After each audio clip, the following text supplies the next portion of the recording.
رضی اللہ تعالی عنہا آپ سے عرض کرتی ہیں کہ اے میرے سرتاج، اس صحرا میں، اس بیابان میں آپ ہمیں کس کے سہارے چھوڑ کر جا رہے ہیں؟ آپ نے کوئی جواب نہیں دیا، آپ چلنے لگے۔ پھر پوچھا اے ابراہیم ہمیں بتائیے تو صحیح کہ آپ کس کے آسرے پہ ہمیں چھوڑ کے جا رہے ہیں؟ پھر جواب نہیں دیا۔ پھر بی بی حاجرہ نے بڑے کمال کا سوال کیا کہ ہمیں یہ بتا دیجئے کہ آپ جو یہ ہمارے ساتھ کر رہے ہیں، جو ہمیں چھوڑ کر جا رہے ہیں، کیا یہ اللہ کا حکم ہے؟ حضرت ابراہیم علیہ السلام نے کہا کہ ہاں یہ اللہ کا حکم ہے۔ اللہ اکبر۔ ناظرین ذرا غور کیجئے، بی بی حاجرہ رضی اللہ تعالیٰ عنہ جب یہ سنا تو آپ نے فرمایا کہ خداوند کریم مجھ کو اور میرے بچے کو ضائع نہیں فرمائے گا، اگر اللہ کا حکم ہے تو ہم راضی ہیں۔ یہ کیسا خاندان تھا، یہ کیسی قربانی تھی ناظرین۔ حضرت ابراہیم علیہ السلام اپنی فیملی کو چھوڑ کر واپس آ گئے۔ ابھی بھی حاجرہ نے کچھ دنوں تک تو جو سامان تھا، کھجوریں تھیں، پانی تھا، اس سے اپنا بھی گزارا کیا، بچے کا بھی گزارا کیا، دودھ پلاتی رہیں بچے کو، لیکن اس کے بعد وہ پانی بھی ختم ہو گیا، کھانا بھی ختم ہو گیا۔ بی بی حاجرہ رضی اللہ تعالیٰ عنہ کا بھی دودھ اب سوکھ گیا۔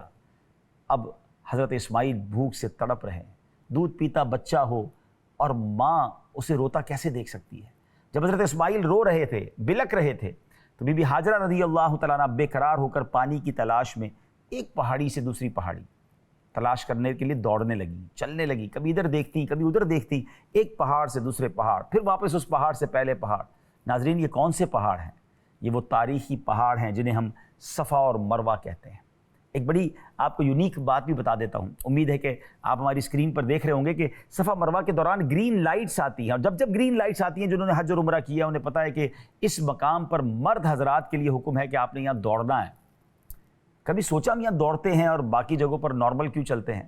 تو بتایا جاتا ہے کہ جب حضرت بی بی حاجرہ صفا سے مروہ جاتی تھی پانی کی تلاش میں، اب یہ بات وہ جلدی سمجھ جائیں گے جو حرم پاک گئے ہوئے ہیں کہ صفا مروہ سے کعبہ کچھ دور ہے لیکن اتنا بھی دور نہیں ہے، اور اس زمانے میں تو کوئی عمارت نہیں تھی، تو اپنے بیٹے کو دیکھتی تھی، نظر رکھتی تھی اور پانی بھی تلاش کرتی تھی۔ مگر ایک مقام ایسا آتا تھا جب بیچ میں ایک چھوٹی سی پہاڑی آ جاتی تھی تو آپ کو حضرت اسماعیل نظر نہیں آتے تھے، تو آپ اس دوران دوڑتی تھیں تاکہ جلدی سے وہ پہاڑی کا راستہ ختم ہو جائے، پھر حضرت اسماعیل نظر آ جاتے تھے تو آپ نارمل چال سے چلتی تھیں۔ اللہ اکبر۔ اللہ نے اس ماں کی ادا کو کتنا پسند کیا کہ جہاں جہاں آپ نارمل چلی ہیں ہم نے وہاں پر نارمل انداز سے چلنا ہے۔ جہاں بی بی حاجرہ نے اس چھوٹی سی پہاڑی کی وجہ سے کہ حضرت اسماعیل نظر نہیں آ رہے، دوڑ رہی ہیں، وہاں ہمیں دوڑنا ہے۔ اللہ اکبر۔ قدم قدم رب نے یادگار بنا دیا، اس ماں کی ادا کو ایسا یادگار بنا دیا کہ کسی عمرہ کرنے والے کا نہ عمرہ کمپلیٹ ہوگا جب تک وہ سعی نہ کرے۔ ناظرین ہوا کیا؟ حضرت اسماعیل علیہ السلام رو رہے ہیں۔ اب جب بچہ روتا ہے تو پیروں کو رگڑتا ہے، آپ نے پیروں کو بھی رگڑ رہے تھے۔ حضرت جبریل امین علیہ السلام تشریف لائے اور اسی جگہ پر اپنا پیر زمین پر مارا اور وہاں سے چشمہ جاری ہو گیا۔ اب ایسا پانی جاری ہوا کہ حضرت حاجرہ جب آتی ہے دیکھتی پانی کا چشمہ جاری ہو گیا ہے، تو آپ نے بے ساختہ کہا زمزم۔ زمزم کہتے ہیں رک رک۔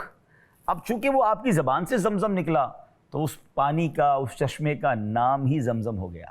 ناظرین ایک اور بڑی تاریخی بات، بڑی یونیک بات کہ آپ نے بھی کبھی اپنے علاقے میں بورنگ کروائی ہوگی، کنواں کھدوایا ہوگا، پانی نکالا ہوگا۔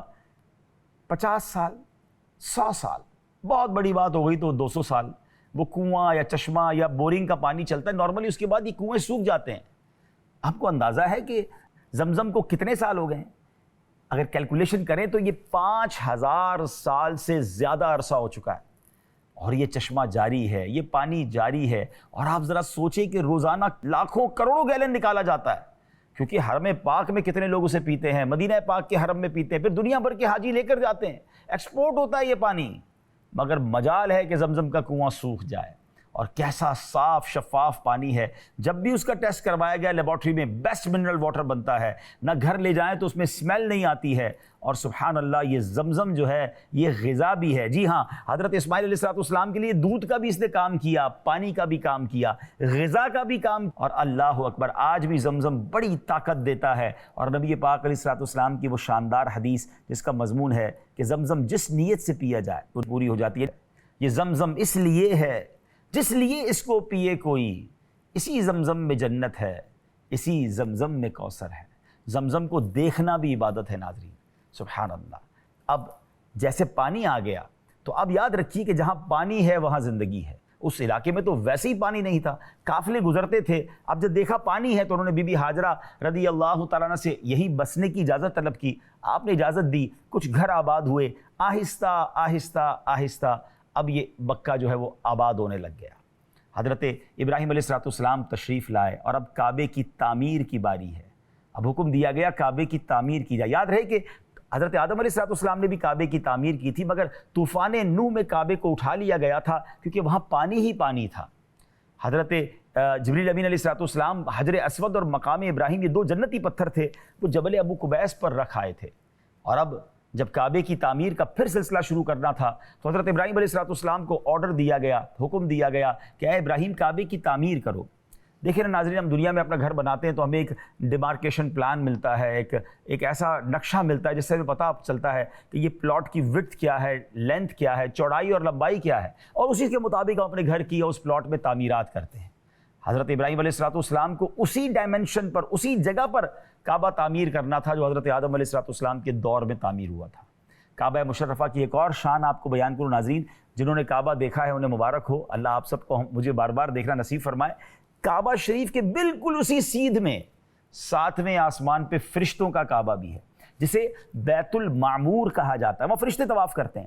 تو یہ جو ڈائمنشن ہے، یہ ایگزیکٹلی جو حدود اربع ہے، یہ بہت ضروری تھا کہ وہیں تعمیر کیا جائے، مگر کوئی نقشہ تھا نہیں، کوئی نشان تھے نہیں۔ تو حضرت ابراہیم علیہ السلام نے اللہ کی بارگاہ میں عرض کی کہ مولا میں کعبہ کیسے تعمیر کروں؟ تو اب ایک بادل بھیجا گیا، روایتوں میں آتا ہے وہ بادل جہاں جا کر رک گیا اسی کے سائے میں، یعنی گویا اللہ کی رحمت سے یہ اشارہ ملا کہ اسی کے سائے میں جہاں جہاں تک سایہ ہے کعبے کی تعمیر کی جائے۔ اب تعمیر کے لیے جب پتھر تلاش کرنے تھے تو حضرت ابراہیم علیہ السلام اور حضرت اسماعیل علیہ السلام کو گائیڈ کیا حضرت جبریل امین نے کہ جبل ابو قبیس سے یہ 2 پتھر بھی لائے جائیں، یہ جنتی پتھر ہیں۔ وہ پتھر لایا گیا، حضرت ابراہیم علیہ السلام ایک پتھر پر کھڑے ہو گئے، اور وہ پتھر آج جس کو مقام ابراہیم کہتے ہیں۔ اس پتھر کی ایک اور شان یہ ہے ناظرین کہ پہلے تو اس پتھر نے حضرت ابراہیم علیہ السلام کے قدموں کے نشان اپنے اندر کیسے جذب کر لیے کہ آج 5000 سال سے زیادہ وقت ہو چکا ہے، اپنی آنکھوں سے آج بھی ہم حضرت ابراہیم علیہ السلام کے بالکل واضح قدموں کے نشان دیکھ سکتے ہیں۔ ناظرین مقام ابراہیم آپ اسکرین پر دیکھ رہے ہوں گے، اس کے اوپر یہ جو گولڈن ایک طرح سے جالی لگی ہوئی ہے، یہ 200-400 سال پہلے لگی ہوگی، یہ کوئی ہزاروں سال پرانی نہیں ہے، یہ ہزاروں سال یہ پتھر کھلے آسمان تلے رہا۔ ذرا سوچئے، ہزاروں بارشیں دیکھیں، ہزاروں آندھیاں دیکھیں، موسم کے تغیرات دیکھے، مگر یہ نشان نہ گیا۔ 500-700 سال میں تو بڑی بڑی عمارتیں ختم ہو جاتی ہیں، مگر اللہ نے اس معجزے کو کیسا باقی رکھا ہے کہ آج بھی ہم اپنی آنکھوں سے حضرت ابراہیم علیہ السلام کے قدموں کے نشان دیکھتے ہیں۔ اچھا پھر کیا ہوا کہ یہ پتھر سبحان اللہ کعبے کو دیکھیں تو کعبہ قدے انسان کے قد سے بہت اونچی دیواریں ہیں اس کی، اور اتنی اونچی عمارت بنانے کے لیے کسی لفٹر کی کسی ایلیویٹر کی ضرورت ہوتی، مگر سبحان اللہ کیا انتظام رب کی رحمت سے ہوا کہ یہ جو مقام ابراہیم تھا، جیسے جیسے کعبے کی دیوار اونچی ہوتی جاتی یہ پتھر بھی اونچا ہوتا جاتا۔ آپ پتھر رکھتے، حضرت اسماعیل علیہ السلام پتھر پکڑاتے تھے، آپ پتھر کعبے کی دیوار پہ رکھتے، جب نیچے ضرورت ہوتی تو یہ پتھر نیچے آ جاتا۔ اس نے لفٹ کا کام کیا، سبحان اللہ و بحمدہ سبحان اللہ العظیم۔ اب جب کعبہ تعمیر ہو گیا ناظرین تو اللہ کی طرف سے حکم دیا گیا کہ اے ابراہیم لوگوں کو اللہ کے گھر کی طرف بلاؤ، حج کے لیے بلاؤ۔ ناظرین میں اس وقت مدنی چینل کے اسٹوڈیو میں بیان کر رہا ہوں، آپ اپنے اپنے گھروں میں دنیا بھر میں مجھے دیکھ رہے ہیں، کیونکہ سیٹلائٹ ہے، انٹرنیٹ ہے، بہت سارے ذرائع ہیں، آواز دنیا میں پہنچانا آج آسان ہے، مگر اس وقت ایسا کچھ نہیں تھا۔ حضرت ابراہیم علیہ السلام نے اللہ کی بارگاہ میں عرض کی کہ مولا میری آواز دنیا کے لوگوں تک کیسے پہنچے گی؟ ارشاد ہوا اے ابراہیم تمہارا کام آواز لگانا ہے، ہمارا کام آواز پہنچانا ہے۔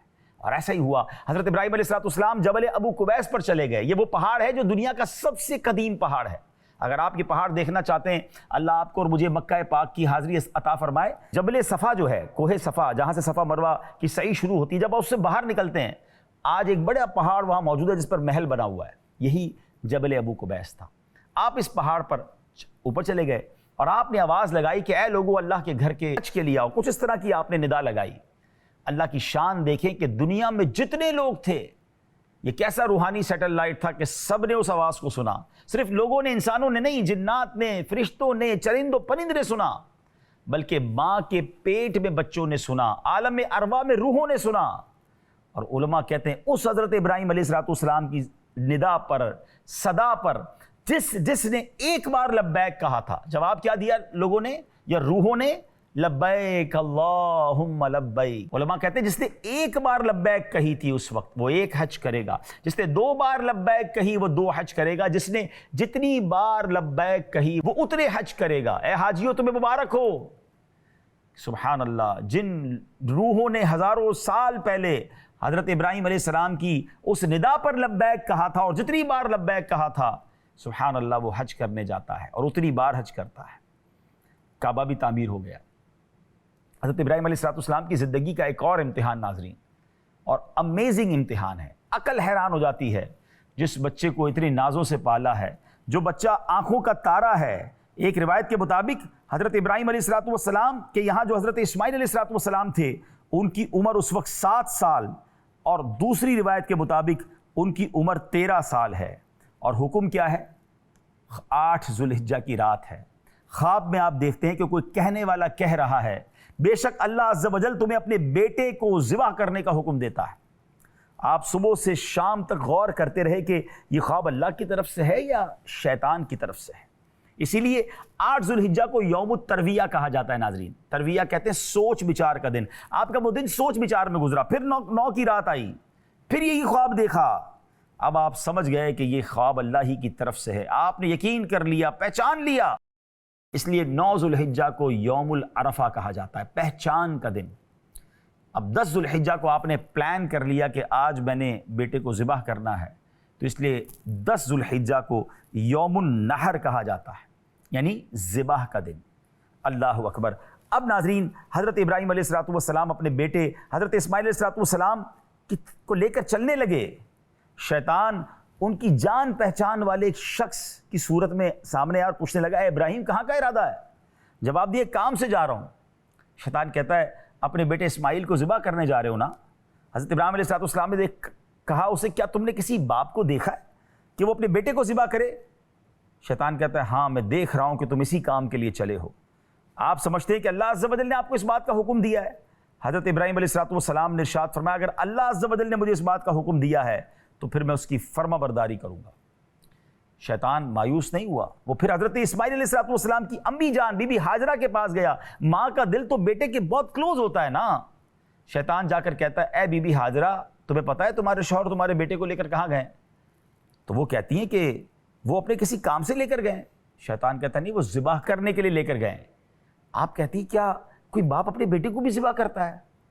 تو شیطان کہتا ہے کہ اللہ عز و جل نے انہیں اس بات کا حکم دیا ہے۔ آئے ہائے، وہ کیسی خاتون تھی، کیسی اللہ کی رضا پر راضی رہنے والی خاتون ہے، کہتی ہے کہ رب کا حکم ہے تو پھر ہم بھی راضی ہیں۔ شیطان پھر حضرت اسماعیل علیہ السلام کے پاس 7 سال یا 13 سال کے بیٹے کے پاس آ کر کہتا ہے تمہیں پتہ ہے تمہارے بابا جان کہاں لے جا رہے ہیں؟ غور کیجئے ناظرین، اس وقت ہمارے گھروں میں قربانی کے جانور بندھے ہوئے ہیں، ہم قربانی کی طرف جا رہے ہیں۔ کبھی سوچئے یہ واقعہ کیا تھا اور یہ کیسی قربانی تھی؟ حضرت اسماعیل کہتے ہیں کہ بابا جان مجھے کہیں کسی کے پاس لے کر جا رہے ہیں۔ تو جب شیطان نے کہا نہیں تمہیں ذبح کرنے لے جا رہے ہیں، کہا باپ کبھی اپنے بیٹے کو ذبح کرتا ہے؟ کہا ان کو رب کا حکم ہے، یہ بچہ کیا کہتا ہے، اتنی چھوٹی عمر ہے، کیسی تربیت ہے، کہتے ہیں رب کا حکم ہے تو پھر میں بھی راضی ہوں۔ اللہ اکبر۔ جب شیطان باپ بیٹے کو بہکانے میں ناکام ہوا اور جمرے کے پاس آئے، جو حاجی رمی کرتے ہیں نا، ایگزیکٹلی یہ واقعہ کیا تھا؟ حضرت ابراہیم علیہ السلام نے اسے 7 کنکریاں ماری۔ کنکریاں مارنے پر شیطان راستے سے ہٹ گیا، یہاں سے ناکام ہو کر وہ دوسرے جمرہ جہاں پر ہے وہاں گیا۔ فرشتے نے دوبارہ حضرت ابراہیم علیہ السلام سے عرض کی کہ اسے پھر ماریے۔ آپ نے پھر 7 کنکریاں ماری، وہ پھر آگے چلا گیا اس مقام پر جہاں آج تیسرا جمرہ ہے۔ تو حضرت ابراہیم علیہ السلام نے فرشتے کے کہنے پر پھر اسے 7 کنکریاں ماری۔ شیطان کو یہ 3 مقامات پر کنکریاں مارنے کی یاد کیسی باقی رکھی گئی ہے کہ ہر حاجی پر واجب ہے کہ وہ رمی جمرات کرے گا، شیطان کو کنکریاں، بلکہ تینوں دن 10، 11 اور 12 ذوالحجہ کو یہ رمی ہوتی ہے۔ ہاں 10 ذوالحجہ کو صرف بڑے شیطان کو رمی کی جاتی ہے اور 11 اور 12 کو تینوں جبروں کو یعنی تینوں شیطانوں کو رمی کی جاتی ہے۔ اللہ نے خلیل اللہ کی یاد کو کیسے باقی رکھا۔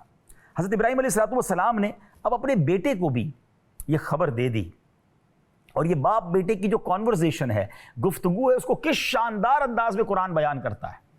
آپ نے بیٹے سے کہا یا بنیا انی ارا فی المنام انی اذبحک فانظر ماذا تری۔ ترجمہ کنز الایمان، اے میرے بیٹے میں نے خواب دیکھا کہ میں تجھے ذبح کرتا ہوں، اب تو دیکھ تیری کیا رائے ہے۔ اللہ اکبر، باپ بیٹے سے کہہ رہا ہے کہ میں نے یہ خواب دیکھا ہے کہ تمہیں ذبح کرنا ہے، مگر جواب تو سنیے۔ جو جواب دیا وہ بھی قرآن میں موجود ہے۔ فرما بردار بیٹے کیا کہتے ہیں؟ یا ابت افعل ما تؤمر، اے میرے باپ کیجئے جس کا آپ کو حکم دیا گیا، خدا نے چاہا تو قریب ہے کہ آپ مجھے صابر یعنی صبر کرنے والا پائیں گے۔ اللہ اکبر، یہ فیضان نظر تھا یا مکتب کی کرامت تھی؟ یہ فیضان نظر تھا یا کہ مکتب کی کرامت تھی؟ سکھائے کس نے اسماعیل کو آداب فرزندی؟ سبحان اللہ، بڑی کمال کی التجائیں اپنے والد صاحب سے کی۔ اے میرے بابا جان مجھے ذرا رسی سے مضبوط باندھ دیجئے گا، جب آپ مجھے ذبح کریں میں زیادہ نہ ہلوں، کہیں میرے ثواب میں کمی نہ ہو جائے، اور میرے خون کے چھینٹوں سے کہیں آپ کے کپڑے خراب نہ ہو جائیں۔ آپ کے کپڑوں پر میرے خون کے چھینٹے لگیں گے تو میری والدہ اور غمگین ہو جائے گی۔ چھری ذرا خوب تیز کر لیجئے گا تاکہ ذبح کے وقت مجھے تکلیف کم ہو۔ آپ مجھے ذبح کرنے کے لیے پیشانی کے بل لٹائیے گا، مجھے پیشانی کے بل یعنی چہرہ زمین کی طرف کر دیجئے گا تاکہ آپ کی نظر میرے چہرے پر نہ پڑے۔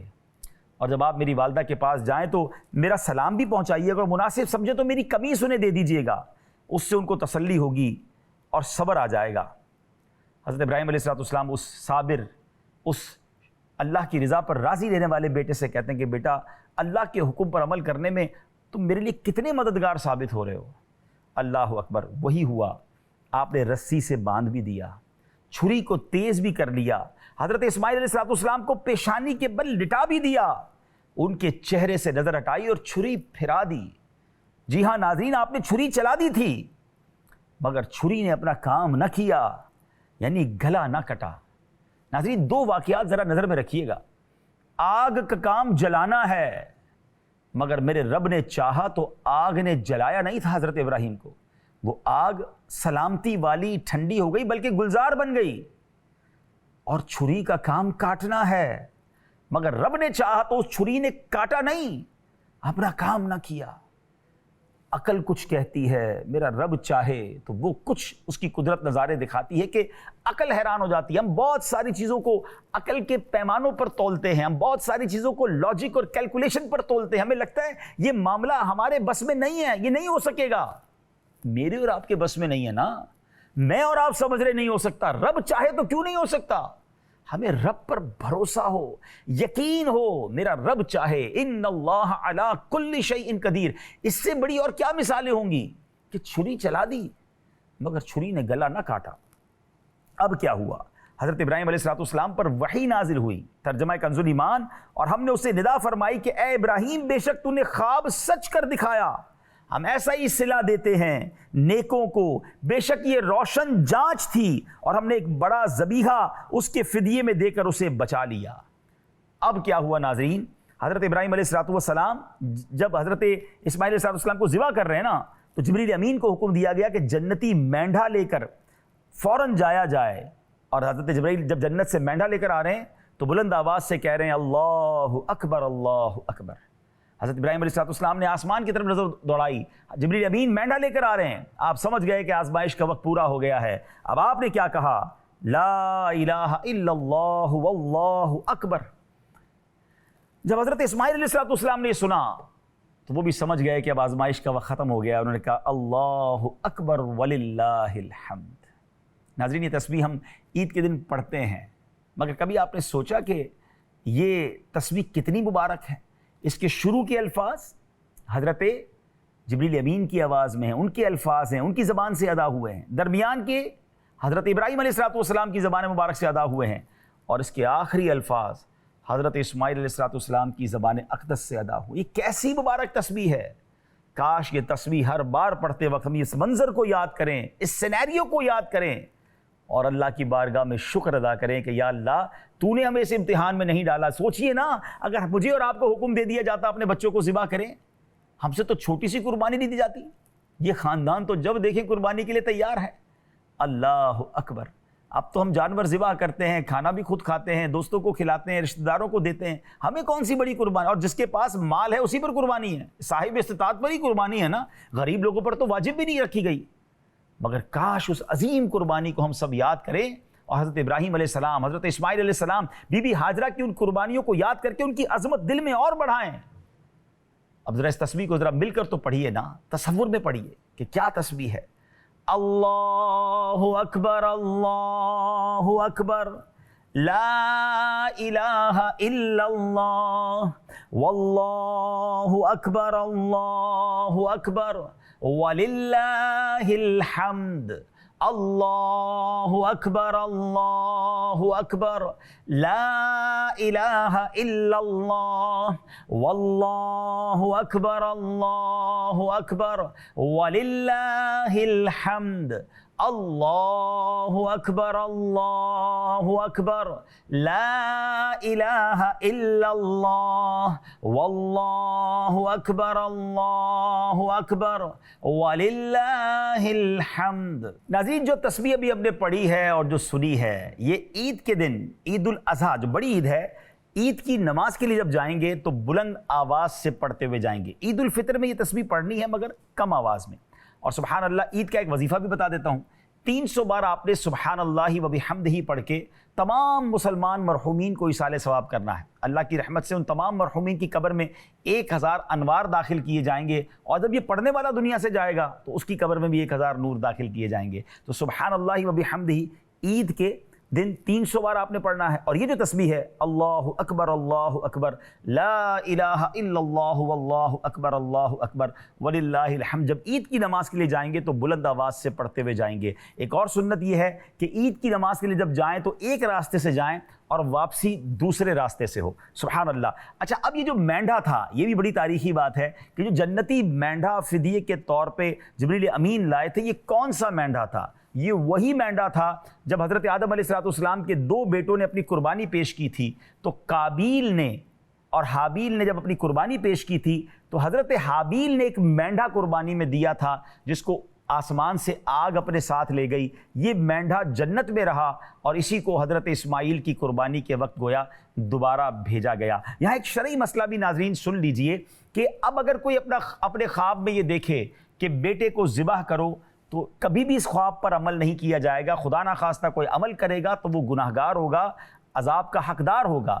یاد رکھیے، انبیاء کے خواب یہ وحی الہی ہوتے ہیں، یہ ان کا امتحان تھا، یہ ان کا ٹیسٹ تھا۔ اب کوئی خواب میں ایسی کوئی چیز دیکھے تو اس پر عمل نہیں کیا جائے گا۔ اب چونکہ عید الاضحیٰ انشاءاللہ کئی ملکوں میں صبح منائی جا رہی ہے، تو آئیے کچھ قربانی کے فضائل سن لیتے ہیں۔ کیا خوبصورت روایتیں ہیں۔ سرکار دو عالم صلی اللہ تعالیٰ علیہ وسلم کا فرمان عالی شان ہے، اور اس حدیث کی راویہ ہماری امی حضور بی بی عائشہ صدیقہ طیبہ طاہرہ رضی اللہ تعالیٰ عنہا ہیں۔ میرے آقا نے فرمایا، نحر یعنی 10 ذو الحجہ کے دن اللہ پاک کے ہاں سب سے پسندیدہ عمل خون بہانا یعنی جانور ذبح کرنا ہے۔ بے شک قربانی کے جانور روز قیامت اپنے سینگوں، بالوں اور کھروں کے ساتھ آئیں گے، اور بے شک قربانی کا خون زمین پر گرنے سے پہلے ہی اللہ پاک کے ہاں مقام قبول تک پہنچ جاتا ہے، لہٰذا خوش دلی سے قربانی کرو۔ حضرت زید بن ارقم رضی اللہ تعالیٰ عنہ سے روایت ہے، سرکار مدینہ صلی اللہ تعالیٰ علیہ وسلم نے فرمایا، تمہارے لیے قربانی کے جانور کے ہر بال کے بدلے ایک نیکی ہے۔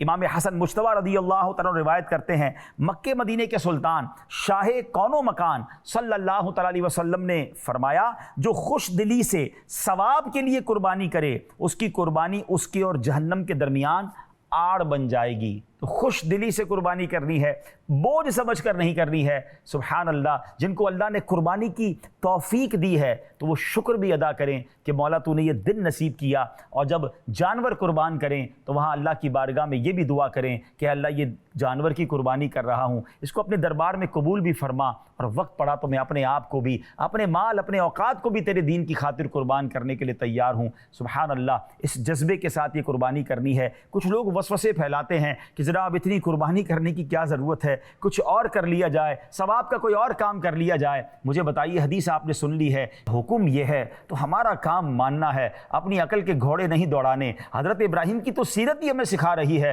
حکم ہوا کہ آگ میں کودنا ہے، اگر آگ میں جانا ہے آپ آگ میں جانے کے لیے تیار ہو گئے، وہی آئی، حکم دیا گیا کہ اپنی زوجہ اور بچے کو لکودک صحرا میں چھوڑ آؤ، آپ وہاں چھوڑ کر آ گئے، آپ نے ڈیسیشن اپنی عقل سے نہیں لیا۔ حکم ہوا کہ بیٹے کو ذبح کرو، وہ تو کر چکے جو کرنی بشر کی ہے، آپ اس میں بھی لبیک کہتے ہیں۔ تو حضرت ابراہیم کی سیرت ہمیں بتاتی ہے کہ جب رب کی طرف سے حکم آ جائے، شریعت کا آرڈر آ جائے، اب وہاں عقل کے گھوڑے نہیں دوڑائے جاتے، وہاں لبیک کہا جاتا ہے۔ آخری بات کر کے اپنے اس پروگرام کو، بلکہ اس پوری سیریز کو بھی اختتام کرتے ہیں۔ حضرت ابراہیم علیہ السلام کی معراج کی رات سرکار دو عالم علیہ السلام سے ملاقات ہوئی، اور آپ نے نبی پاک علیہ السلام سے عرض کی کہ حضور اپنی امت کو میرا سلام پہنچائیے۔ اور پھر پیارے آقا علیہ السلام نے فرمایا کہ حضرت ابراہیم علیہ السلام کا یہ فرمان ہے کہ اپنی امت کو فرمائیے کہ جنت پاک اور زرخیز زمین ہے اور خالی میدان کی صورت ہے، بے شک یہاں کے باغات سبحان اللہ،